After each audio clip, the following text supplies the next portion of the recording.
Hello, I welcome you all on AEC Plus, an online lecture platform of advanced engineering classes.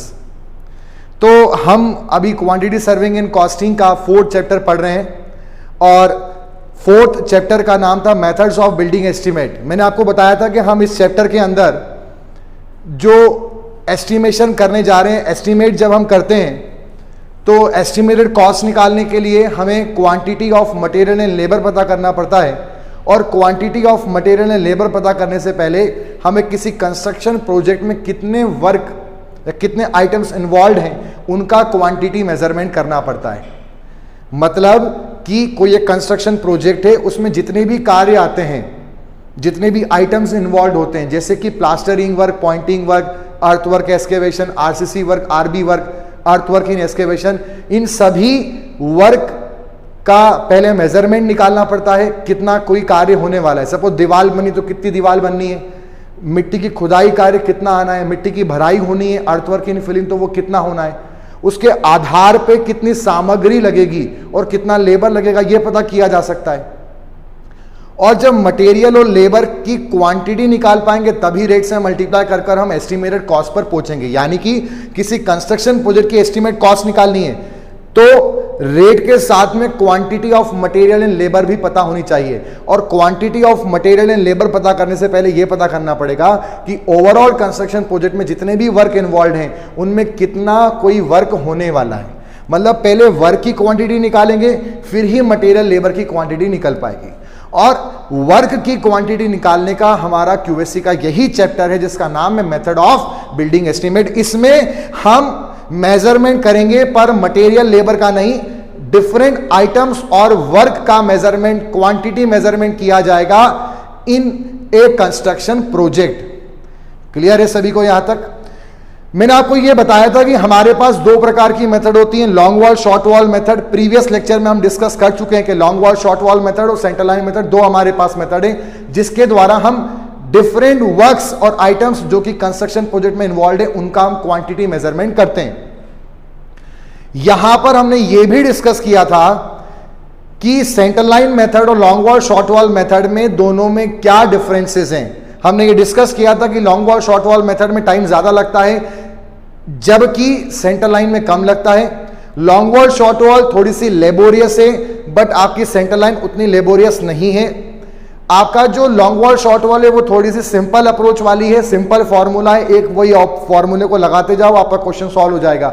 But centre line थोड़ी C complex होती है, एक parameter यहां पे समझना पड़ता है, फॉर्मूला थोड़ा अंडरस्टैंड करना थोड़ा डिफिकल्ट होता है। बट अगर आप एक बार समझ जाएं सेंटर लाइन तो वो लगाना भी आसान होती है और कम टाइम में आप उस क्वेश्चन को कंप्लीट कर पाएंगे। वहीं पर हमने ये भी समझा था कि चूंकि ज्यादा एक्यूरेसी सेंटर लाइन मेथड की होती है और वो किसी भी शेप ऑफ रूम्स के लिए इस्तेमाल की जा सकती है। जैसे अगर मकान में रूम्स, कमरे का शेप रेक्टेंगल होगा, ऑक्टागोनल होगा, हेक्सागोनल होगा तो सेंटर लाइन यूज कर सकते हैं पर लॉन्ग वॉल शॉर्ट वॉल इस्तेमाल नहीं कर सकते। यानी कि लॉन्ग वॉल शॉर्ट वॉल तभी इस्तेमाल करते हैं जब रूम्स के शेप रेक्टेंगल हो, उसके अलावा कभी और इस्तेमाल नहीं कर सकते।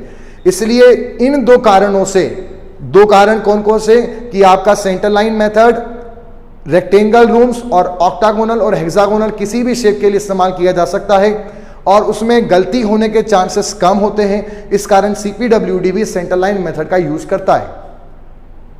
नाउ प्रीवियस लेक्चर के अंदर हमने long wall short wall method से यह समझा था कि कौन सी वॉल को लॉन्ग वॉल बोलते हैं और कौन सी वॉल को शॉर्ट वॉल। तो मैंने आपको बताया था कि एग्जाम में आपसे क्वेश्चन पूछेंगे कि जो लंबी दीवार होती है उसे लॉन्ग वॉल बोलते हैं, जो छोटी दीवार होती है उसे शॉर्ट वॉल बोलते हैं। तो ये एकदम गलत कॉन्सेप्ट है। जिस भी दीवार का मेजरमेंट बाहर से बाहर तक किया जाए, आउट टू आउट मेजर किया जाए, चाहे वो छोटी क्यों ना हो, मकान की छोटी दीवार क्यों ना हो, उसे भी लॉन्ग वॉल बोलेंगे। जिसमें बाहर से बाहर मतलब जो बड़ी है छोटी है उससे लॉन्ग वॉल शॉर्ट वॉल नहीं होता। हम किस तरह से उसका मेजरमेंट कर रहे हैं उस पर डिपेंड करता है। अगर बाहर से बाहर तक नापा तो लॉन्ग वॉल होता है और अंदर से अंदर तक नापा तो उसे हम शॉर्ट वॉल बोलेंगे। ये पॉइंट आपको मैंने बताया था। Long wall short wall method से क्वेश्चन करने के लिए मैं आपको पूरा रिवाइज करवा रहा हूं, वही सारी चीजें वन बाय वन बता रहा हूं। लॉन्ग वॉल शॉर्ट वॉल में सबसे पहले क्वेश्चन को करने के लिए लॉन्ग वॉल और शॉर्ट वॉल की सेंटर टू सेंटर डिस्टेंस आप कैलकुलेट करें। उसको कैलकुलेट करने के बाद आप लेंथ ऑफ लॉन्ग वॉल निकाले और लेंथ ऑफ शॉर्ट वॉल निकाले। इसका फॉर्मूला भी एग्जाम में पूछ सकते हैं। लॉन्ग वॉल का फॉर्मूला क्या होगा? Centre to centre length plus width of work, और शॉर्ट वॉल में क्या फॉर्मूला होगा, centre to centre length minus width of work. कौन सी विड्थ लेना है, ये फिक्स नहीं होगी, ये फिक्स नहीं होगी, जिस कार्य की बात कर रहे हैं उसकी विड्थ लेनी पड़ेगी। अगर अर्थवर्क इन एक्सकेवेशन का मेजरमेंट कर रहे हैं तो अगर उसकी विड्थ 90 सेंटीमीटर है तो वो जोड़ेंगे या वो माइनस करेंगे। अगर डीपीसी वर्क की बात कर रहे हैं तो उसकी विड्थ 40 सेंटीमीटर अगर एलिवेशन में दी है तो 40 सेंटीमीटर जोड़ेंगे और माइनस करेंगे। अगर हम brick work in super structure की बात कर रहे हैं और दीवार की मोटाई 30 सेंटीमीटर ड्राइंग में अवेलेबल है तो हम 30 सेंटीमीटर जोड़ेंगे या 30 सेंटीमीटर माइनस करेंगे। नाउ एक ये भी क्वेश्चन एग्जाम में पूछते हैं कि जब हम नीचे से ऊपर की तरफ आते हैं तो लॉन्ग वॉल की लेंथ बढ़ती है या कम होती है। तो आपको तरीका बताया था, लॉन्ग का उल्टा याद रखना है। जब हम नीचे से ऊपर की तरफ आएंगे तो लॉन्ग वॉल की लेंथ कम होगी और शॉर्ट वॉल की लेंथ बढ़ेगी। कारण बड़ा सिंपल सा है, जब हम नीचे से ऊपर की तरफ आएंगे तो जो विड्थ ऑफ वर्क है वो धीरे धीरे कम हो जाएगा। एक्सकेवेशन की विड्थ ज्यादा होती है, फिर प्लिंथ की थोड़ी विड्थ कम होती है, फिर डीपीसी की विड्थ कम होती है, फिर उसके बाद सुपर स्ट्रक्चर ब्रिक वॉल की विड्थ कम हो जाती है। तो नीचे से ऊपर की तरफ आने पर चौड़ाइयां काम की कार्य की कम होती जाती हैं, तो लेंथ ऑफ लॉन्ग वॉल कम होगा क्योंकि उसमें विड्थ ऑफ वर्क जुड़ता है, और शॉर्ट वॉल में माइनस होता है। तो अगर विड्थ कम हो रहा है तो शॉर्ट वॉल की लेंथ क्या होगी, बढ़ेगी। नेक्स्ट, इतना हम लॉन्ग वॉल शॉर्ट वॉल यहां तक पढ़ चुके थे, मैंने आपको रिवाइज भी करवा दिया। हमने कुछ न्यूमेरिकल प्रॉब्लम लिए थे, उससे हमने लॉन्ग वॉल शॉर्ट वॉल के कैलकुलेशन को समझा था। अब आज के इस लेक्चर में हम स्टार्ट करने जा रहे हैं centre line method, the accurate method of both. दोनों में से एक्यूरेट मेथड कौन है, सेंटर लाइन मेथड। तो उससे कुछ हम पॉइंट समझ लेते हैं। सेंटर लाइन मेथड के हम कुछ पॉइंट समझ लेते हैं। सबसे पहले तो जो सेंटर लाइन मेथड है ये आपकी लेस टाइम कंज्यूमिंग मेथड है, इसमें टाइम कम लगता है। थोड़ा सा जो कैलकुलेशन पार्ट होता है थोड़ा सा ट्रिकी होता है, calculation is slightly complex. It can be used for any shape of the rooms के किसी भी शेप के लिए इसको इस्तेमाल किया जा सकता है। वहीं पर सीपीडब्ल्यूडी के अंदर भी मेजरमेंट के लिए सेंटर लाइन मेथड को ही इस्तेमाल करते हैं, क्योंकि इसमें एरर होने के चांसेस थोड़े कम होते हैं, chances of error is less, और किसी भी शेप के लिए इस्तेमाल कर सकते हैं। सीपीडब्ल्यूडी भी इसी मेथड को यूज करता है। मुझे पता है कि आपके माइंड में डाउट आ रहा होगा, अलग अलग सोर्सेस पर, अलग अलग प्लेटफॉर्म पर इसके अलग अलग आंसर दिए हैं। एसएससी जेईई में पूछा हुआ क्वेश्चन है, बट यहां पर मैं आपको बता दूं इसका आंसर 100% सीपीडब्ल्यूडी जो मेथड यूज करता है वो सेंटर लाइन मेथड ही है। उसका रीजन भी मैं आपको दे रहा हूं। मैं खाली वो काम नहीं करता कि सिर्फ बता दिया, रीजन के साथ बात करता हूं, ठोक करके बात करता हूं। तो इसलिए मैंने आपको बोला सीपीडब्ल्यूडी क्यों यूज करता है, उसका रीजन भी मैंने आपको दिया। आगे अब हम नेक्स्ट, ये तो हो गया सेंटर लाइन मेथड के बारे में कुछ स्पेसिफिक पॉइंट्स जो एग्जाम के अंदर चूज द करेक्ट स्टेटमेंट के नाम से पूछे जा सकते हैं। अब हम बात करते हैं सेंटर लाइन मेथड से कैसे किसी क्वेश्चन को डील किया जाता है। तो इसका प्रोसीजर क्या है, मैं आपको सेंटर लाइन मेथड का प्रोसीजर समझा देता हूं। हम इसके प्रोसीजर के बारे में डिस्कशन कर लेते हैं। सबसे पहले आपको क्या करना है, जो भी आप ध्यान से समझिएगा, पहले हम समझेंगे, फिर उसके बाद न्यूमेरिकल करेंगे, वन बाय वन में धीरे धीरे आपको समझाऊंगा।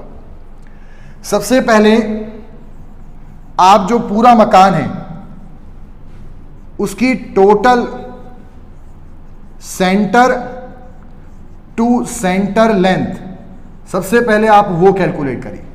पूरे मकान की जितनी भी दीवारें आ रही हैं उन सबका सेंटर टू सेंटर डायमेंशन जो है उस सभी की लंबाई को जोड़कर पूरे स्ट्रक्चर की, पूरे मकान की, पूरे बिल्डिंग की total centre to centre length आप पता कर लें।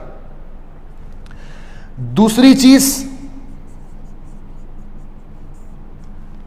जब आप पूरे मकान की सेंटर टू सेंटर लेंथ निकाल लेंगे तो फिर जिस भी कार्य का आपको कैलकुलेशन करना है, plastering work, brick work in super structure, XYZ जो भी है, उस वर्क का आप विड्थ पता कर लें।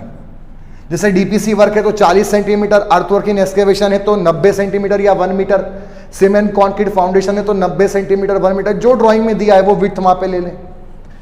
फिर उसके बाद मकान के अंदर जो भी वर्क आपको कैलकुलेशन करने के लिए दिया है उसकी आप हाइट पता करें। मान लीजिए आपने जो विड्थ पता करी वो बी है, जो आपने हाइट पता करी वो एच है, तो आपको कुछ भी नहीं करना है। क्वांटिटी जो होगी वो हो जाएगा आपका total centre to centre length जो आपने यहां पे निकाली, multiplied by the width of the work multiplied by the height या थिकनेस ऑफ द वर्क। जब इन तीनों को आप मल्टीप्लाई कर देंगे तो आपका क्वांटिटी वहां पर निकल के आ जाएगी। आई होप आपको बात समझ में आई। मतलब यहां पे सिर्फ सेंटर टू सेंटर लेंथ निकालना है और कुछ नहीं करना है। अच्छा, अब दूसरी चीज, सर क्या सेंटर टू सेंटर लेंथ हर कार्य के लिए अलग अलग होगी? नहीं, सेंटर टू सेंटर लेंथ हर एक आपके वर्क के लिए सेम होगी। पूरे मकान की सेंटर टू सेंटर लेंथ एक ही होगी। मैं छोटा सा आपको एग्जांपल देता हूं, उसका कारण क्या है, अलग अलग कार्य की विड्थ अलग अलग हो सकती है, अलग अलग कार्य की हाइट अलग अलग हो सकती है, पर सेंटर टू सेंटर लेंथ में कोई चेंज नहीं आएगा। क्या रीजन है उसका, मैं आपको रीजन भी यहां पे समझाता हूं। अगर सपोज मान लीजिए हमारे पास ये प्लान है, मैं रफ डायग्राम यहां पे बना रहा हूं, हमारे पास प्लान है और एक बिल्डिंग है और ये इसका ऊपर से बिल्डिंग का प्लान है और ये जो है ये यहां पे 30 सेंटीमीटर है। ठीक, बिल्डिंग का ऊपर से प्लान है, एक्सकेवेशन का प्लान नहीं, बिल्डिंग का प्लान है। और अगर यहां से हम क्रॉस सेक्शन काटें तो ये बिल्डिंग आपकी ऐसी कुछ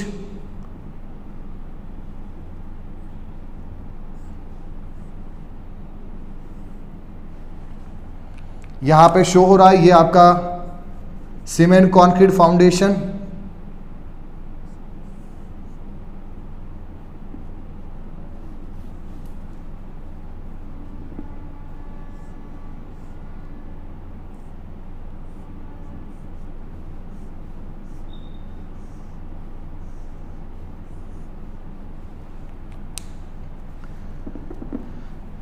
तो इसके अंदर सपोज मान लीजिए ये आपका ग्राउंड लेवल है, ये आपका यहां पर डीपीसी है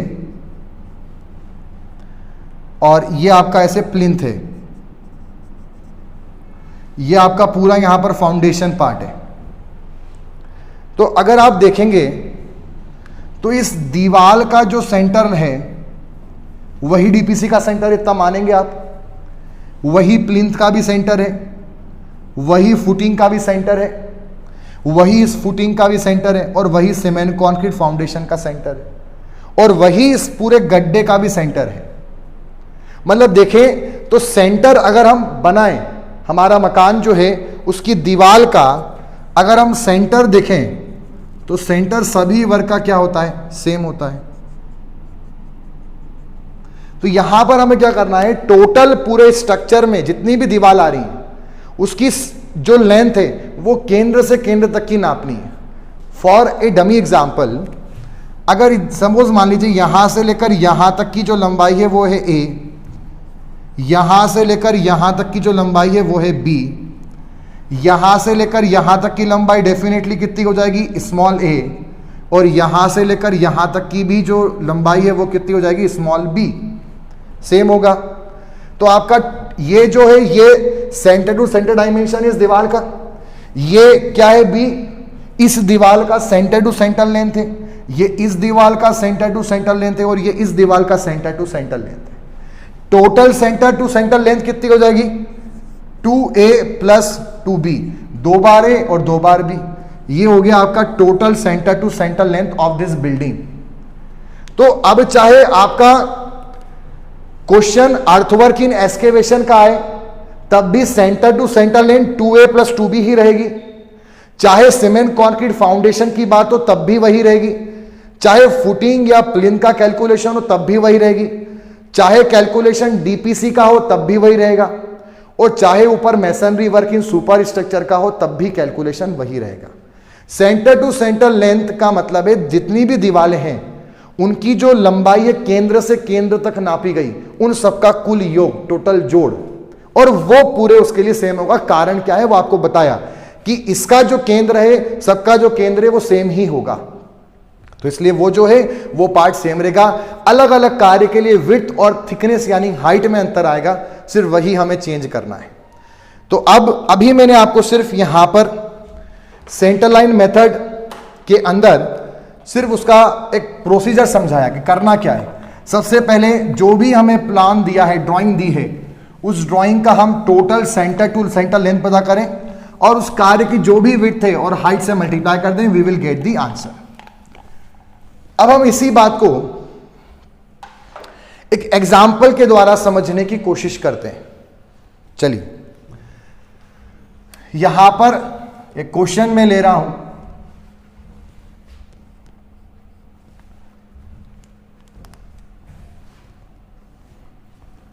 उसी से मैं आपको इसमें सेंटर टू सेंटर लेंथ में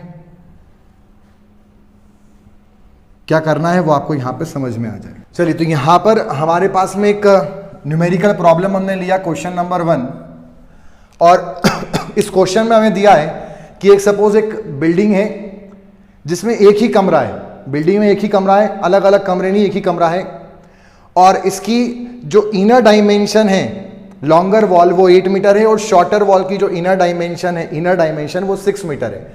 मतलब रूम का इनर डायमेंशन कितना है, 8 मीटर बाय 6 मीटर।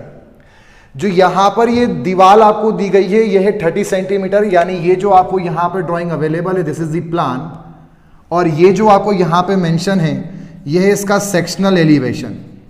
ठीक, तो ये हो जाएगा यहां पे सेक्शनल एलिवेशन। यहां से ऐसा कट करा हुआ है और इसे कट करने के बाद कैसा पूरा पोर्शन दिख रहा है उसको दिखाया गया है।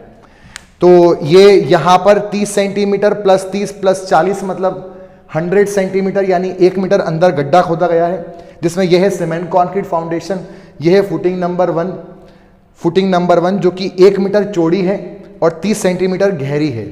यह है दूसरी फुटिंग जो कि 60 सेंटीमीटर चौड़ी है और 30 सेंटीमीटर गहरी है। यह है यहां पर प्लिंथ, जमीन के ऊपर कितना मकान को उठाया, यह है प्लिंथ जो कि 40 सेंटीमीटर चौड़ा और 60 सेंटीमीटर गहरा है। मकान को जमीनी सतह से 60 सेंटीमीटर उठाया गया। तो ये प्लिंथ लेवल है और ये ग्राउंड लेवल है। यहां पर ये जो है ये 2.5 सेंटीमीटर डीपीसी है, सीमेंट कॉन्क्रीट की डैम प्रूफिंग कोर्स, जिसकी चौड़ाई भी प्लिंथ की चौड़ाई के बराबर है यानी 40 सेंटीमीटर, और उसके ऊपर फिर सुपर स्ट्रक्चर ब्रिक वॉल है जो कि 30 सेंटीमीटर चौड़ी है। अब यहां पर इसमें हमें कैलकुलेट करना है, सपोज मान लीजिए अर्थवर्क इन एक्सकेवेशन। हमें क्या कैलकुलेट करना है, कैलकुलेट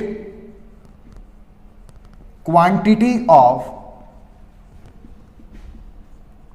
अर्थवर्क इन एक्सकेवेशन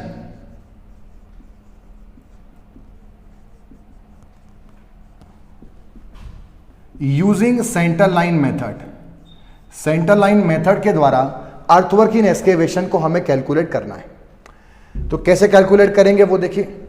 सबसे पहली स्टेप क्या होगी, स्टेप नंबर 1, सबसे पहले तो आपको total centre to centre length निकालनी पड़ेगी। तो आप बताइए ये है 30 सेंटीमीटर, तो आप बताइए ये वाला कितना होगा, दिस विल बी 15 सेंटीमीटर, और ये वाला कितना होगा 15 सेंटीमीटर। तो यहां से यहां तक की लंबाई कितनी हो जाएगी आप ये बताइए। इस वाली दीवार की जो लंबाई है वो कितना हो जाएगा 8.3, मानते ही इतना 8.3 हो जाएगा। ठीक, तो ये वाला हो गया आपका 8.3, फिर यहां से यहां तक भी कितना हो जाएगा 8.3। 8.3 कैसे हुआ, ये है आपका 8 मीटर, उसमें 0.15 मीटर, यहां का 15 सेंटीमीटर है, मतलब मीटर में कितना 0.15 मीटर, और 0.15 मीटर इधर का पोर्शन, दोनों को जोड़ दो तो आपका इसका जो सेंटर टू सेंटर डायमेंशन है ऑफ लॉन्गर वॉल, जो बड़ी दीवार है, वो कितना है 8.3 मीटर, और जो सेंटर टू सेंटर डायमेंशन है ऑफ शॉर्टर वॉल वो वाला कितना है आपका, वो हो जाएगा 6, और 0.15 इधर और 0.15 इधर, मतलब 0.3 जोड़ दो तो इट विल बी 6.3 मीटर। अब यहां पर अगर हम total centre to centre length लेंगे, total centre to centre length of whole building, पूरी बिल्डिंग की बात करें तो वो कितना हो जाएगा 8.3 दो बार और 6.3 दो बार।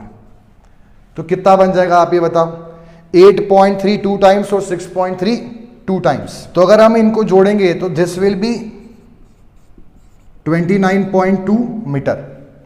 This will be total centre to centre length of the whole building. अब यहां पर अगर हम अर्थवर्क एक्सकेवेशन की बात करें तो उस वर्क की जो विड्थ है वो कितनी अर्थवर्क इन एक्सकेवेशन की 1 मीटर। और अगर हम अर्थवर्क इन एक्सकेवेशन की बात करें, खुदाई कार्य की बात करें, तो उसकी गहराई कितनी 30 + 30 + 40, तो वो कितना हो गया यहां पर 1 मीटर। तो अगर हमें पूरा अर्थवर्क इन एक्सकेवेशन का कैलकुलेशन करना है और हम total centre to centre length निकाल चुके हैं, ये पूरे स्ट्रक्चर के लिए क्या रहेगी सेम, हमेशा कोई भी कार्य अब निकालना हो 29.2 हमेशा फिक्स्ड होगा। अब यहां पर हम क्या लिखेंगे, यहां पर जैसे आपका वो जब करते हैं तो क्या लिखते हैं सीरियल नंबर, उसके बाद क्या आता है यहां पे डिस्क्रिप्शन ऑफ आइटम, यही लिखते हैं मेजरमेंट ऑफ क्वांटिटी का फॉर्मेट, फिर क्या आता है नंबर, फिर क्या आता है लेंथ, उसके बाद क्या आता है विड्थ, फिर क्या आता है height, what is next quantity, and last में आता है रिमार्क। ठीक, अब अगर हम बात करेंगे यहां पे serial number 1 description of item क्या है, अर्थवर्क इन एक्सकेवेशन। अब लॉन्ग वॉल शॉर्ट वॉल में क्या होता था, हम इस दो वॉल का अलग करते थे और इन दो वॉल का अलग करते थे। यहां पे ऐसा नहीं है, यहां पूरा एक बार में ले ली हमने लंबाई 8.3 दो बार और 6.3 दो बार, मतलब पूरे मकान की लंबाई ले ली है। तो यहां पर नंबर कितना रहेगा, एक बार में पूरा कैलकुलेशन हो रहा है। उसके बाद लंबाई कितनी हो जाएगी 29.2 मीटर में, विड्थ कितनी है यहां पर इसकी 1 मीटर, हाइट कितनी है इसकी यहां पर मीटर में 1। तो जब मल्टीप्लाई करेंगे 1 into this into this into this, तो हमारी क्वांटिटी कितनी निकल के आई 29.2 cubic metre. This will be the quantity of earthwork in excavation using centre line method. अब आप बोलोगे सर एक बार में कैसे हो गया, लॉन्ग वॉल शॉर्ट वॉल में तो सर वो पूरा 2 बार में करते थे, उसको समझिएगा। यहां पर आप देखिए, जैसे मैंने गड्ढा करने की बात करी, तो मैंने गड्ढा कितना करा, यहां पे देखिएगा ये है आपका 29.2, मतलब ये है आपका 8.3 ये रहा।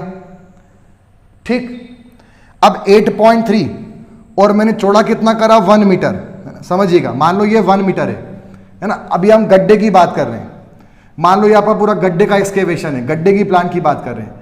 इसको 2 मिनट के लिए मान लिया, गड्ढे की चौड़ाई कितनी मानना है 1 मीटर, 2 मिनट मान लो ये एक्सकेवेशन का प्लान है। तो ये आपका कितना है 8.3 और चौड़ा कितना है 1 मीटर, तो ये आपने ले लिया एक बार 8.3। ठीक, आपने जब मल्टीप्लाई करा इस 8.3 2 बार और 6.3 2 बार, ये 29.2 के अंदर जो सम्मिलित थे उसका मल्टीप्लाई विड्थ से हुआ। ठीक, तो 8.3 तो एक बार पूरा आ ही गया। उसके बाद ये वाला जो 8.3 है ना, मान लो ये गड्ढे का प्लान बता रहे हैं, इसको एक्सकेवेशन का प्लान मान लीजिए, तो ये कितना हो गया 8.3 इंटू 1 मीटर चौड़ा। फिर उसके बाद 29.2 में 6.3 भी 2 बार है, तो यहां से सेंटर से इधर के सेंटर तक 6.3 2 बार, और फिर यहां के सेंटर से यहां के सेंटर तक 6.3 आपका ये एक बार हो गया। ठीक, और इसमें आपने कितनी हाइट की मल्टीप्लाई कर दी 1 मीटर, मतलब 1 मीटर नीचे जाकर भी इतना पूरा हो गया, मतलब 8.3 लंबा 1 मीटर चौड़ा 1 मीटर घेरा, ऐसे 2 बार इधर और इधर, और 6.3 में 1 मीटर चौड़ा और 1 मीटर घेरा इधर भी और इधर भी, ये पूरा कैलकुलेशन हो गया। अब अगर मान लो ये गड्ढा है, इस गड्ढे को अगर हम इमेजिन करें तो आप देखो, आपने क्वांटिटी के अंदर यहां पे समझना, इतना पोर्शन तो आपको एक बार लेना था वो आपने ले लिया, इतना पोर्शन आपको एक बार लेना था वो भी आपने कैलकुलेट कर लिया, इतना पोर्शन भी एक बार ले लिया, इतना पोर्शन भी एक बार ले लिया। अब जरा समझिएगा, इस बॉक्स को ध्यान से देखिए, इस बॉक्स के अंदर इतना पोर्शन बॉक्स का आपने इस वाले कैलकुलेशन में एक बार ले लिया, इतना वाला पोर्शन आपने इस वाली कैलकुलेशन में एक बार ले लिया, इतना वाला पोर्शन आपने ऐसे में भी ले लिया। ये जो बॉक्स दिख रहा है आप इस वाले को देखिएगा जरा, छोटा वाला, इसको आपने 2 बार ले लिया, एक इधर में भी लिया और एक इधर में भी ले लिया। बट इस वाले बॉक्स को आपने छोड़ दिया, इस वाले को यहां भी छोड़ दिया, इस वाले को यहां भी छोड़ दिया और इस वाले को यहां भी छोड़ दिया। ये तो प्रॉब्लम आ गई यहां पर मेथड के अंदर। बट अगर देखें तो हमारा आंसर तो फिर भी यही का यही है। तो ऐसा क्या हुआ? तो बात समझने की यह है कि ये सब तो एक बार लेना था, तो आपने एक एक बार तो ले लिया। बट अगर इस स्क्वायर बॉक्स की बात करूं तो ये आपने एक बार ले लिया, ठीक है, ये एक बार ले लिया, ये 2 बार ले लिया और ये एक बार भी नहीं लिया, तो बात वहां पे कंपेंसेट हो गई। ये ओवरऑल सब एक बार लेने थे, तो आपने ये वाला कितनी बार लिया? एक बार उधर से कंसीडर हो गया, ये वाला एक बार, और ये वाला कितनी बार कंसीडर हो गया? 2 बार, और ये वाला कितनी बार हुआ? एक बार भी नहीं। तो बात तो बराबर हो गई ना, वहां 2 बार कर लिया तो इसका वाला भी तो कंसीडर हो ही चुका है लगभग। तो ओवरऑल आपका पूरा पोर्शन ही कैलकुलेट हो चुका है, कुछ भी बचा नहीं है। तो यानी कि जैसे ही हम सेंटर लाइन मेथड के द्वारा टोटल सेंटर लाइन लेंथ को जैसे ही विड्थ से और जैसे ही हाइट से मल्टीप्लाई करते हैं, अपने आप टोटल क्वांटिटी कैलकुलेट हो जाती है, और कुछ भी पोर्शन जो बचता है वो भी कहीं ना कहीं किसी के माध्यम से कंपेंसेट हो चुका होता है। इसलिए सेंटर लाइन मेथड में हमें ध्यान रखना है कि अगर मकान में बीच में कोई पार्टीशन वॉल नहीं है, कोई जंक्शन वॉल नहीं है बीच में, तो पूरे मकान की सेंटर लाइन लेंथ ले लो, कार्य की विड्थ का मल्टीप्लाई कर दो और कार्य की हाइट का मल्टीप्लाई कर दो, आपका अपने आप कैलकुलेशन हो चुका होगा। आंख बंद करके लिख दो, आपका आंसर कभी भी गलत नहीं होगा। चलिए अब हम कंसीडर करते हैं, मान लीजिए हम सेंटर लाइन मेथड से दूसरा कुछ सीखते हैं निकालने को। चलिए हम सीखते हैं cement concrete in foundation work. अब हमें निकालने चलना है, ठीक है। वापस से मैं इसको चेंज कर देता हूं। ये जो हमारी दीवार है, इसकी जो विड्थ है, प्लान हमें दीवार का दिया था 30 सेंटीमीटर है, वापस से मैं वही सब मान लेता हूं, ठीक। यहां पर सेंटर टू सेंटर लेंथ कितनी है? कॉन्सेप्ट वही है, जो भी करना है, centre to centre line length, width of the work and height of the work. अब जो हम कैलकुलेट करने जा रहे हैं वो है सीमेंट कंक्रीट इन फाउंडेशन। तो सीमेंट कंक्रीट इन फाउंडेशन की अगर हम बात करें तो ये हो गया हमारा सीरियल नंबर सेकंड। वर्क क्या है? Cement concrete in foundation. This is description of item. Number कितना है? कैलकुलेशन पूरा एक बार में ही होगा। सेंटर लाइन मेथड में हमेशा यहां पर 1 आएगा नंबर में। लेंथ कितनी है? अभी भी वो तो पूरी सेम ही है, 29.2। विड्थ ऑफ वर्क कितना है सीमेंट कंक्रीट फाउंडेशन के लिए? ये देखिए कितना है चौड़ा, ये विड्थ कितनी है? 1 मीटर। और हाइट कितनी है आपकी यहां पे गड्ढे की? 40 + 30 + 30, यानी कितना हो गया आपका? 1 मीटर। मल्टीप्लाई कर दीजिए। अच्छा हाइट, सॉरी यहां पर 1 मीटर नहीं आएगा, सीमेंट कंक्रीट फाउंडेशन की बात है, गड्ढे की बात नहीं है। सीमेंट कंक्रीट फाउंडेशन की हाइट कितनी? 40 सेंटीमीटर, तो यहां पर आएगा 0.4 मीटर। तो आप 1 × 29.2 × 1 × 0.4 को मल्टीप्लाई कर दीजिए। ये आप अपने लेवल पे कर सकते हैं, इसका इससे मल्टीप्लाई कर दीजिए, you will get the answer in cubic metre. तो ये आपका cement concrete in foundation work का कैलकुलेशन हो गया। सपोज मान लीजिए मुझे कैलकुलेशन करना है यहां पे प्लिंथ का कैलकुलेशन करना है। किसका कैलकुलेशन करना है? प्लिंथ का। ये जो प्लिंथ यहां पर है, मैं उसके लिए आपको बताता हूं। तो देखिए हमारा यहां पे सीरियल नंबर क्या हो जाएगा? 3। वैसे तो फुटिंग और प्लिंथ एक साथ करते हैं, बट मैं अलग से बता रहा हूं। तो यहां पर हो जाएगा हमारा मैसनरी वर्क। हेडिंग क्या आएगी? प्लिंथ किससे बनेगा? ईंटों से। तो मैसनरी वर्क इन प्लिंथ। यद्यपि कैलकुलेशन फुटिंग का और प्लिंथ का एक साथ होता है, बट मैं क्वेश्चन समझाने के लिए अलग से बता रहा हूं। नंबर कितना रहेगा? 1। सेंटर लाइन कितनी रहेगी? 29.2, उसमें कोई चेंज नहीं आएगा। विड्थ कितनी है यहां पर प्लिंथ की? 40 सेंटीमीटर, तो ये हो जाएगा 0.4। और प्लिंथ जो है इसकी हाइट कितनी है?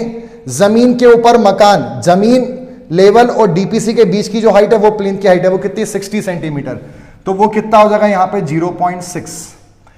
29.2 × 1 × 0.4 0.6 मल्टीप्लाई कर दीजिए, you will get the answer of masonry work in plinth. मान लीजिए हमसे अगला क्वेश्चन पूछा है कि आप डीपीसी वर्क का बताओ। तो डीपीसी वर्क का भी आसान है, हम यहां पे लिख देते हैं DPC work, dam proofing course.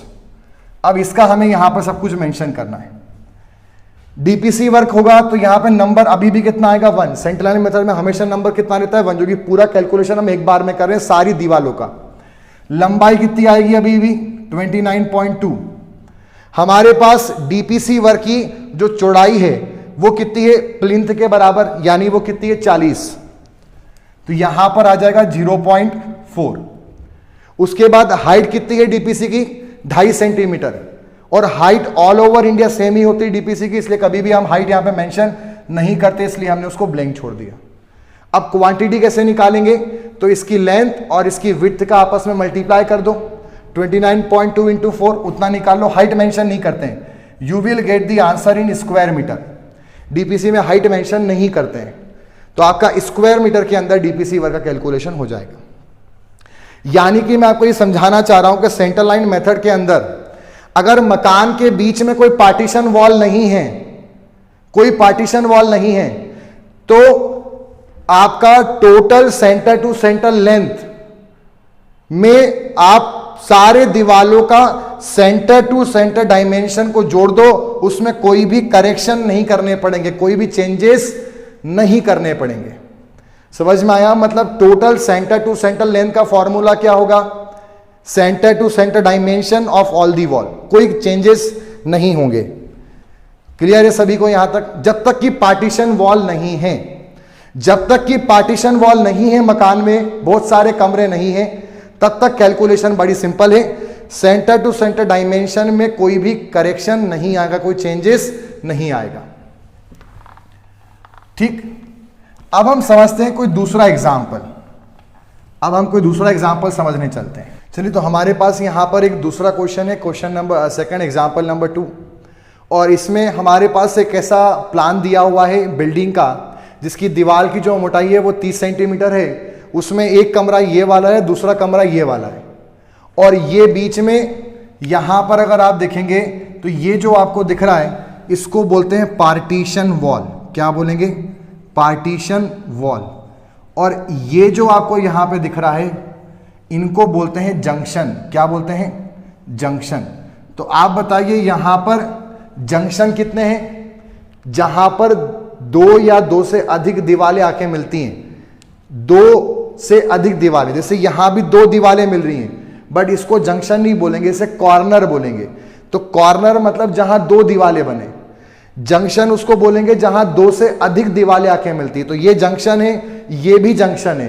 तो जंक्शन कितने हो गए? अगर यहां पर देखें तो जंक्शन हो गए 2, और पार्टीशन वॉल कितनी है? 1। अच्छा, कॉर्नर ये है, ये कॉर्नर है, तो कॉर्नर तो हर बिल्डिंग में होगा, जहां 2 दीवारें मिलेंगी वहां कॉर्नर बनेगा, बट 2 से अधिक दीवारें मिलेंगी वहां पे जंक्शन बनेगा, और जंक्शन तभी होगा जब पार्टीशन वॉल होंगे। मतलब किसी बिल्डिंग में अगर कोई कमरे नहीं, एक ही कमरा है, तो वहां पार्टीशन वॉल नहीं होगी, तो वहां जंक्शन नहीं होंगे, बट कॉर्नर होंगे। और अगर किसी बिल्डिंग में और बहुत सारे कमरे हैं तो वहां बीच में पार्टीशन वॉल आएगी, और जब पार्टीशन वॉल आएगी वहां जंक्शन आएंगे।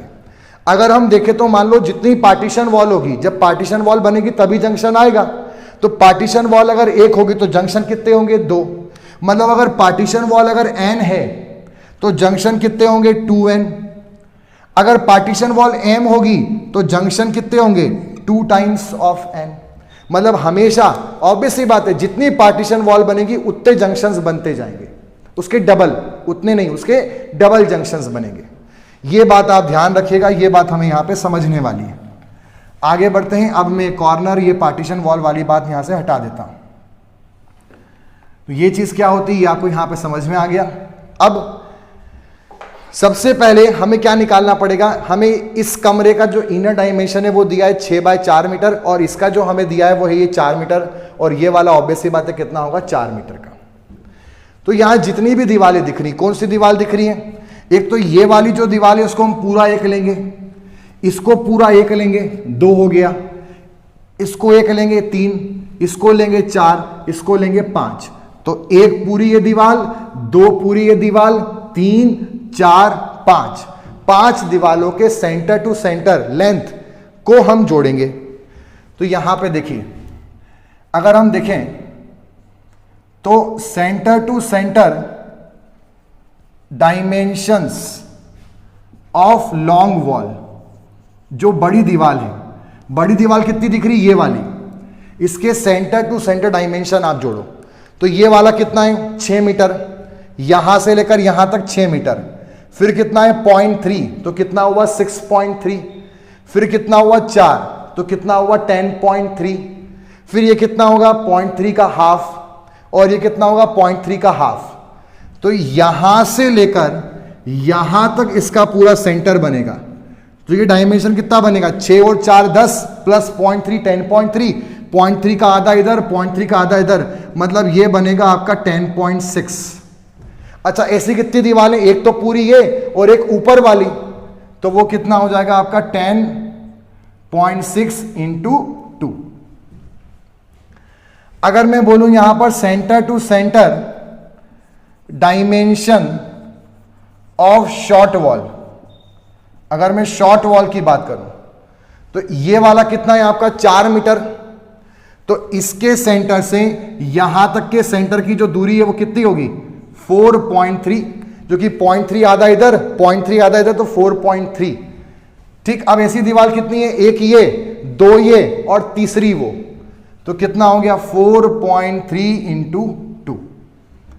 अगर हम इसको यहां पर 4.3 इंटू 3 आएगा, दो नहीं आएगा, 3 दीवारें।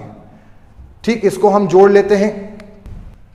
तो जब हम इन सब को जोड़ लेंगे तो total centre to centre length पूरे मकान की कितनी होगी 10.6 इंटू 2 प्लस 4.3 इंटू 3, जो कि हो जाएगा 34.1 मीटर।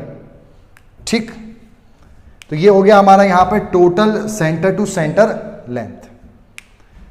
अब जैसा कि हमने अर्थवर्क इन एक्सकेवेशन में कैलकुलेशन किया था पिछले वाले केस में, अगर ऐसे ही मैं यहां भी कैलकुलेट करूं तो आप समझिएगा हम क्या कैलकुलेट करने जा रहे हैं। अर्थवर्क इन एक्सकेवेशन, मिट्टी का खुदाई कार्य का कैलकुलेशन। तो यहां पर हमें सबसे पहले क्या मेंशन करना पड़ेगा, नंबर, फिर क्या मेंशन करना होगा लेंथ, फिर क्या आएगा विड्थ, फिर क्या आएगा हाइट, एंड देन फिर क्या आएगा क्वांटिटी। ठीक,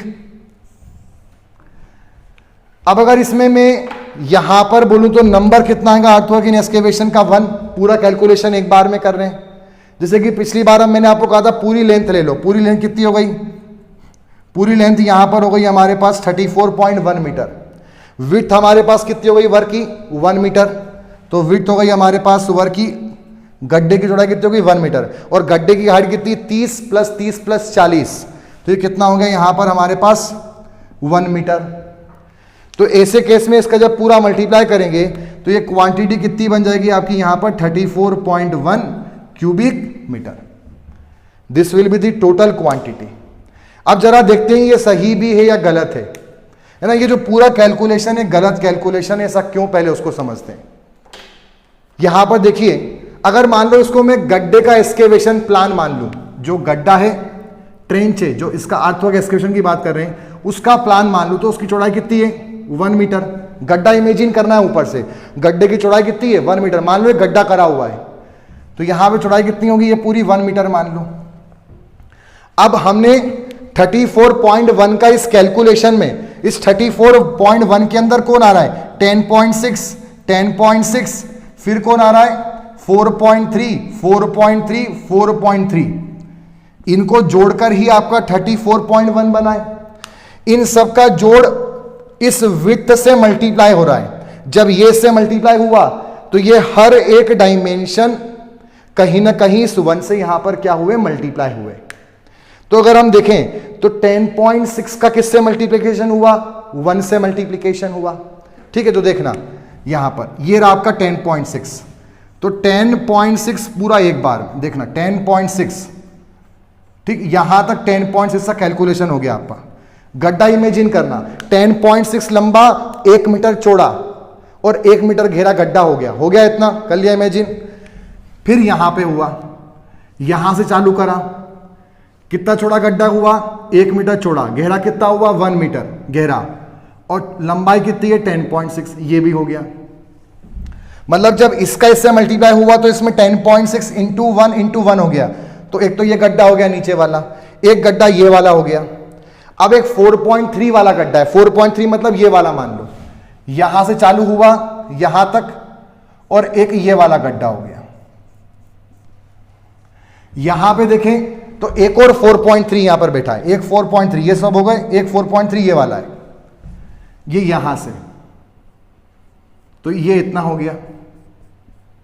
अब अगर इसमें देखें, अभी रुक जाते हैं, अभी इतने में देखें, तो यहां से ये एक बार हुआ, ये एक बार हुआ, ये दो बार हो गया, बट ये एक बार भी नहीं हुआ, तो बात बराबर हो गई। ये एक बार भी नहीं, ये दो बार, बात बराबर। ये दो बार, ये एक बार भी नहीं, बात बराबर। ये दो बार, ये एक बार भी नहीं, बात बराबर। तो ये तो खत्म हो गया। एक और 4.3 बची। ये किसका 4.3 है? पार्टीशन वॉल का। पार्टीशन वॉल की बात करते हैं। पार्टीशन वॉल का देखना, जब हम 4.3 लेंगे सेंटर टू सेंटर, ये वाला यहां से देखना आप, तो इस केस में यहां पर आपका जो गड्ढा है वो कितना हुआ? 1 मीटर चौड़ा, 1 मीटर घेरा, और साथ में 4.3 इतना जब हुआ, तो आप यहां पे देखना, इतना पोर्शन से लेकर इतना पोर्शन तो हमें एक बार लेना ही था, तो कोई दिक्कत नहीं है। बट अगर आप ध्यान से समझो तो इस पोर्शन में यहां पर कुछ गड़बड़ी हो गई। ध्यान से समझिएगा, यहां पर ये जो पोर्शन आपको दिख रहा है, जंक्शन वाला जो पोर्शन दिख रहा है, जंक्शन में भी आधे पोर्शन तक, इस पोर्शन को आप ध्यान से देखिए, यहां पर इस पोर्शन में गड़बड़ी हो गई। क्या गड़बड़ी हुई? इतना पोर्शन इस लॉन्ग वॉल के साथ भी एक बार काउंट हो चुका है, और पार्टीशन वॉल में भी एक बार काउंट हो गया, और इतना पोर्शन, ये पोर्शन इस रेड वाली में भी काउंट हो गया, और ग्रीन वाली के साथ में भी आ गया। मतलब ये आधा पोर्शन और ये आधा पोर्शन पार्टीशन वॉल के अंदर हमने एक्स्ट्रा काउंट कर लिया। इसमें दिक्कत नहीं आई, इसमें दिक्कत नहीं आई, इसमें दिक्कत नहीं आई, इसमें दिक्कत नहीं आई। पार्टीशन वॉल की लंबाई में वो जो पोर्शन है वो हमने एक्स्ट्रा काउंट कर लिया। ऐसी दिक्कत कब आएगी? जब भी पार्टीशन वॉल होगा, जो कि कॉर्नर वाली, कॉर्नर में तो हमें कोई दिक्कत नहीं आई। पार्टीशन थे, जहां जंक्शन था वहीं पर हमें दिक्कत आई। मतलब ये जो हमारे पार्टीशन वॉल वाले केस में हमने total centre to centre length निकाली थी, वो लेंथ हम यहां डायरेक्टली पुट अप नहीं कर सकते, उसमें हमें कुछ करेक्शन करना पड़ेगा। यानी अगर मैं बात करूं तो आपको आई होप समझ में आया होगा कि जब भी ड्राइंग में, बिल्डिंग प्रोजेक्ट में पार्टीशन वॉल हो तो total centre to centre length में कुछ करेक्शन करना पड़ता है, और उसको करेक्ट करना पड़ता है, वरना ऐसी गलती निकल कर आ जाएगी। उसे करेक्ट करना पड़ेगा, तो अब उसको समझते हैं। तो आपका total centre to centre length कितनी थी हमारे पास? 34.1 मीटर। अब समझिएगा, अब मैं यहां पे लिखने जा रहा हूं corrected centre to centre length. Corrected centre to centre length कितनी होगी? टोटल जितनी भी थी आपकी, total centre to centre length जितनी आपकी पहले थी, कितनी है? 34.1। उसमें से मुझे एक्स्ट्रा जो आ रहा है वो माइनस करना पड़ेगा। अब बताओ एक्स्ट्रा कितना है? ये आपकी जो विड्थ है, इतना मुझे माइनस करना है। ये कार्य की विड्थ, कार्य की विड्थ कितनी थी? गड्ढे की चौड़ाई यहां पर 1 मीटर, तो एक जंक्शन के लिए कितना माइनस करना है? आधा मीटर। और दूसरे जंक्शन के लिए कितना माइनस करना है? आधा मीटर।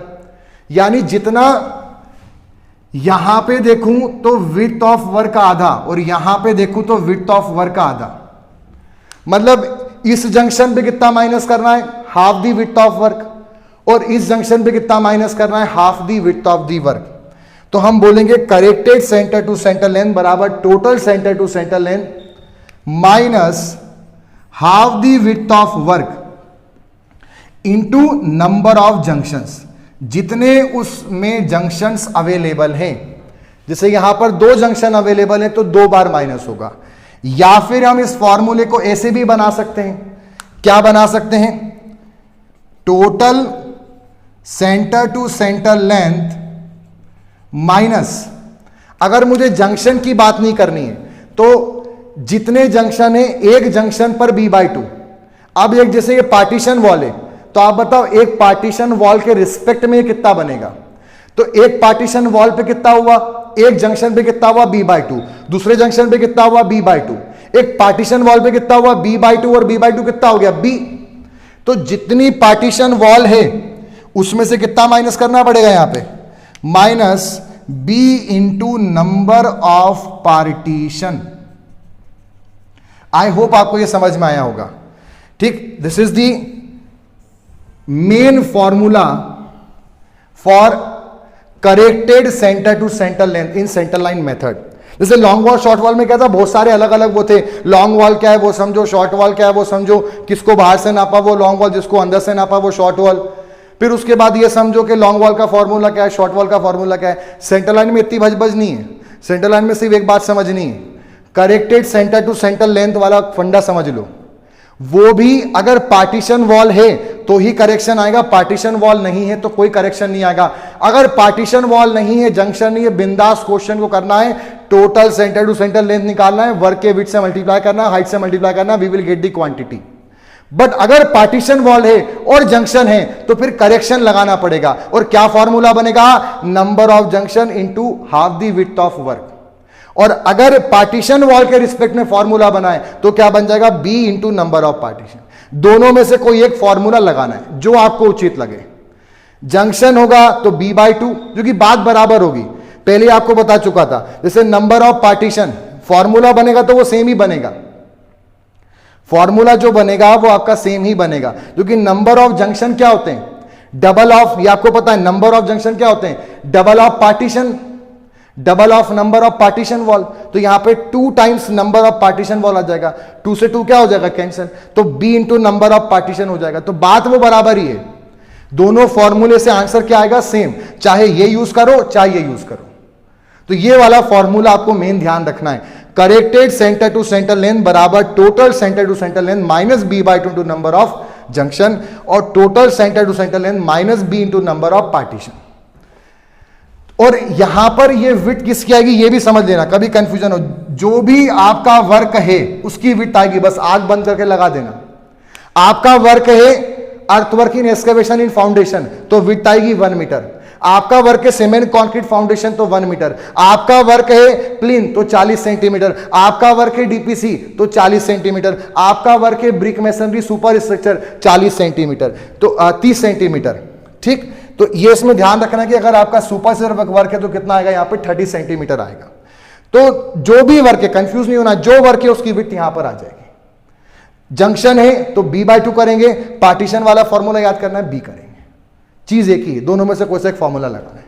अब एक मैं आपको इसमें से corrected centre to centre length निकाल के बता देता हूं। अभी हम कौन सा वर्क कर रहे हैं, कौन सा वर्क कर रहे हैं, अभी हम वर्क कर रहे हैं अर्थवर्क इन एक्सकेवेशन। ठीक, यहां पे समझते हैं, अभी हम वर्क कर रहे हैं अर्थवर्क इन एक्सकेवेशन। तो करेक्टेड सेंटर टू लेंथ बराबर total centre to centre length minus जो भी विड्थ ऑफ वर्क है into number of partition wall. तो अगर देखें तो टोटल सेंटर टू सेंटर कितना है हमारे पास 34.1। इसमें से जो कार्य कर रहे हैं, गड्ढे की खुदाई कर रहे हैं, तो उसका चौड़ाई कितनी है 1 मीटर, तो वो विड्थ ऑफ वर्क यहां पर आ जाएगा 1 metre. Into number of partition wall कितना है 1, तो वो 1 यहां से माइनस कर देंगे। तो 34.1 में से अगर 1 माइनस होगा तो कितना आंसर आएगा 33.1 मीटर। ये हो गया हमारा corrected centre to centre length. और अगर इसको यूज नहीं करना है तो हमारे पास एक और फॉर्मूला है।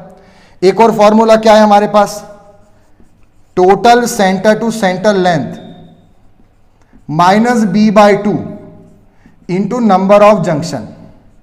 तो ये हो गया 34.1 मीटर माइनस कार्य कौन सा है, गड्ढे की खुदाई, मिट्टी की खुदाई, कितना विड्थ है 1, तो ये आ जाएगा आपका 1 बाई 2। और जंक्शन कितने हैं 2, एक जंक्शन ये और एक जंक्शन ये, तो यहां पर आ जाएगा आपका 2। अभी भी 34.1 में से कितना माइनस हो रहा है 1, कितना आंसर आएगा 33.1 मीटर। ये आपका निकल जाएगा corrected centre to centre length. अब कुछ भी नहीं करना है, अब हमें क्या निकालना था, अर्थवर्क इन एक्सकेवेशन, अभी कंप्लीट हो जाएगा। अब हमें निकालना है यहां पर अर्थवर्क इन एक्सकेवेशन।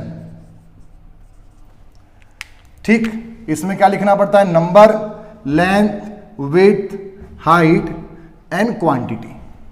नंबर कितना होगा? 1। Corrected centre to centre length कितनी है? 33.1। करेक्शन लगा दिया, पार्टीशन वॉल है बिल्डिंग में तो करेक्शन लगा दिया 33.1। विड्थ कितनी है कार की? 1 मीटर। हाइट कितना है गड्ढे की? 1 मीटर, वो यहां पे रख दिया, पूरे को मल्टीप्लाई कर दिया, कितना आ गया? 33.1 cubic metre. This will our final answer. ये आ गया यहाँ पे कि मिट्टी की खुदाई कार्य में हमें कितना क्वांटिटी करना पड़ेगा, मतलब 33.1 क्यूबिक मीटर हमें यहाँ पे मिट्टी खोदनी पड़ेगी। सर और कोई सा करके बताओ, एक और सीख लेते हैं। चलिए हम एक बार और ट्राई करते हैं। अब हम डीपीसी के लिए ट्राई करते हैं। मैं आपको डीपीसी वर्क के लिए सिखाता हूं, समझिएगा ध्यान से। डीपीसी वर्क के लिए करेक्शन फिर से लगाना पड़ेगा, क्योंकि जितनी वर्क की विड्थ होगी उतना करेक्शन आपको वहां लगाना पड़ेगा। डीपीसी वर्क की विड्थ कितनी है? 40 सेंटीमीटर, तो यहां करेक्शन वापस लगाना पड़ेगा। अलग अलग वर्क की विड्थ अलग अलग है, करेक्शन बार बार लगेगा। करेक्शन का फॉर्मूला क्या बता देता हूं। Corrected centre to centre length, अब डीपीसी वर्क की बात चल रही है, ठीक, डैम प्रूफिंग कोर्स। तो यहां पर कितना हो गया? Total centre to centre length minus width of work into number of partition wall. Junction वाला भी लगा सकते हैं, एक ही है, मैं एक ही बता रहा हूं। ये कितना था? 34.1 metre minus width of work कितना है? डीपीसी की चौड़ाई कितनी है? 40 सेंटीमीटर। तो ये हो गया आपका यहां पे 40 सेंटीमीटर मतलब 0.4, और पार्टीशन वॉल कितना है? 1। कितना आ जाएगा? 34.1 में से 0.4 गया, तो ये करीब हो जाएगा आपका 33.7। ठीक, तो दिस विल बी 33.7 मीटर। यहां पे नंबर में कितना आएगा? 1। 33.7। विड्थ कितनी है आपके डीपीसी वर्क की? 40 सेंटीमीटर, तो वो 0.4। अब डीपीसी में हाइट मेंशन नहीं करते हैं, तो आप इन दोनों का मल्टीप्लाई कर लो, you will get the quantity in square metre. 33.7 into 0.4 into 1, तो आपका आंसर आ जाएगा स्क्वायर मीटर के अंदर इतना डीपीसी कार्य होगा। ठीक, इस तरह से यहां पर हमें वर्क का कैलकुलेशन करना होता है। सपोज मान लीजिए आपको पूछा है, ये सेकंड वाली जो प्लिंथ आपको दिख रही है, सेकंड वाली प्लिंथ फुटिंग, सेकंड वाली फुटिंग दिख रही है, इस वाली फुटिंग की बात कर रहा हूं। इस वाली फुटिंग का कैलकुलेशन करना है मान लीजिए, तो मैं वो करके बताता हूं एक आपको। उसमें वापस से वही formula, corrected centre to centre length, total centre to centre length minus width of work. किसकी विड्थ लेनी है? वर्क की। ठीक, अब यहां पे समझिएगा, total centre to centre length कितनी? 34.1। इस वाले की चौड़ाई कितनी है? 60 सेंटीमीटर, तो ये हो गया आपका 0.6। पार्टीशन वॉल कितना है? 1। तो 34.1 में से 0.6 माइनस होगा, कितना आंसर आएगा अगर हम 0.6 माइनस करेंगे? This will comes out to be 33.5 metre. ठीक, अब हमारे पास जो वर्क है जिसका हम कैलकुलेशन करने जा रहे हैं, वो वर्क हमारे पास कौन सा है? ब्रिक वर्क इन सब स्ट्रक्चर। कौन सी वाली फुटिंग है? ये आपकी पहली फुटिंग है, दूसरी फुटिंग, इसको बोलते हैं cement concrete foundation. Footing number 1, footing number 2, तो यहां पे बोलेंगे brick work in footing second. Number कितना हो जाएगा? 1। यहां पर लेंथ जो है वो कितनी होगी? 33.5। विड्थ कितनी होगी आपके पास में? यहां पर इसकी विड्थ होगी आपके पास 60, यानी कि 0.6, 60 सेंटीमीटर, 0.6। हाइट कितनी है इस वाली फुटिंग की? इस वाली फुटिंग है 30 सेंटीमीटर है, तो क्या 0.3। इसका इसमें मल्टीप्लाई कर लो, इसमें मल्टीप्लाई कर लो, we will get the answer in cubic metre. तो इस तरह से हम यहां पर सेंटर लाइन मेथड का यूज करते हैं। मतलब सेंटर लाइन मेथड में कुछ भी नहीं, पूरा कैलकुलेशन एक बार होगा, सिर्फ एक फाइनल फॉर्मूला आपको समझने की देरी है। मैं फाइनल समअप कर देता हूं सेंटर लाइन मेथड को। मतलब यहां पर सिर्फ हमें एक बात ध्यान रखनी है, सेंटर लाइन मेथड है तो हमें corrected centre to centre length निकालना आना चाहिए, और corrected centre to centre length का फॉर्मूला क्या होगा, total centre to centre length minus number of partition wall into width of work, या दूसरा क्या होगा, total centre to centre length minus number of junction into width of work half. और अगर total centre to centre length, अगर कोई partition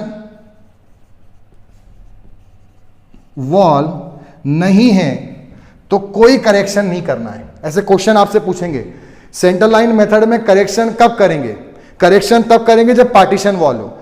जैसे पिछले वाले क्वेश्चन में देखा था, पार्टीशन वॉल नहीं थी तो कोई करेक्शन करने की जरूरत नहीं है, ठीक। तो सेंटर लाइन मेथड में अगर पार्टीशन वॉल नहीं है तो करेक्शन करेंगे, नहीं करेंगे। Corrected centre to centre length क्या होगी, जो टोटल लेंथ है वही होगी। अगर पार्टीशन वॉल है तो फिर करेक्शन करना पड़ेगा। तो क्या फॉर्मूला है, number of partition into width of work, full width of work, या फिर जंक्शन के माध्यम से कर रहे हो तो b/2, दोनों में से कोई सा एक फॉर्मूला यूज करना, आंसर सेम ही आएगा सभी को उतना, क्योंकि जंक्शन जो होते हैं वो हमेशा डबल होते हैं पार्टीशन के, बताया था आपको, जितनी पार्टीशन वॉल उतने दो जंक्शन। तो अगर उसको लिखेंगे तो वो ऐसे ही बनेगा, 2 टाइम्स नंबर ऑफ पार्टीशन, 2 से 2 कैंसिल, तो अगेन वही फार्मूला बन जाएगा। तो एक ही फॉर्मूले हैं। आई होप आपको यहां पर सेंटर लाइन मेथड से कैसे हम कोई क्वेश्चंस को सॉल्व करते हैं, कैसे अलग अलग डिफरेंट आइटम्स और वर्क का हम क्वांटिटी कैलकुलेशन करते हैं, ये आपको इन एग्जाम्पल से समझ में आया, और सेंटर लाइन मेथड को कैसे हम यूज करते हैं, ठीक। हम नेक्स्ट लेक्चर के अंदर प्रीवियस जेई एग्जाम्स के अंदर आए हुए centre line method, long wall, short wall method कुछ न्यूमेरिकल डिस्कस करेंगे, और दूसरे अदर ऐसे कुछ न्यूमेरिकल जो क्वांटिटी मेजरमेंट से पूछे गए हैं बट उनमें सेंटर लाइन या long wall, short wall concept नहीं लगता, उनमें जनरल कॉमन सेंस लगता है, जनरल तरीका लगता है, जनरल मेजरमेंट कॉन्सेप्ट्स लगते हैं, उनको हम डिस्कस करेंगे। मतलब नेक्स्ट लेक्चर हमारा होगा इसी चैप्टर का, मेथड ऑफ बिल्डिंग एस्टीमेट का ही हमारा वो चैप्टर होगा, बट उस चैप्टर में हम प्रीवियस एग्जाम्स के अंदर आए हुए न्यूमेरिकल प्रॉब्लम्स को डिस्कस करेंगे, जो कि सेंटर लाइन या long wall, short wall method से भी हो सकते हैं या जनरल हमारे मैथमेटिक्स के अप्रोच से भी हो सकते हैं। अगर आप सभी को क्यूएससी के लेक्चर्स समझ में आ रहे हों तो आप इस वीडियोस को अधिक से अधिक अपने फ्रेंड्स के साथ शेयर करें। जितना आप शेयर करेंगे उतना, जितना हमें अधिक रिस्पॉन्स मिलेगा उतना और हम इफेक्टिवली अपने लेक्चर्स को अपडेट करते जाएंगे, और दूसरे अलग अलग सब्जेक्ट्स के लेक्चर्स भी हम यहाँ पे अपलोड करते जाएंगे। चैनल को लाइक करें। अगर आपको लेक्चर्स अच्छे लग रहे हैं तो आप कमेंट बॉक्स में प्लीज मेंशन करें। अगर आपको लेक्चर अच्छे लग रहे हैं, मैं फिर रिक्वेस्ट करूंगा इनको आप वहां पर कमेंट बॉक्स के अंदर मेंशन करें, और जितना हो सके मैं आपसे रिक्वेस्ट करता हूं कि वीडियोस को शेयर करें अपने फ्रेंड्स के साथ। यहां पर आप चैनल को अगर सब्सक्राइब कर चुके हैं तो बेल आइकन का बटन दबाना ना भूलें। बेल आइकन का बटन अगर आप दबाएंगे तभी आपको नेक्स्ट आने वाले लेक्चर्स की अपडेट मिल पाएगी। Thank you very much.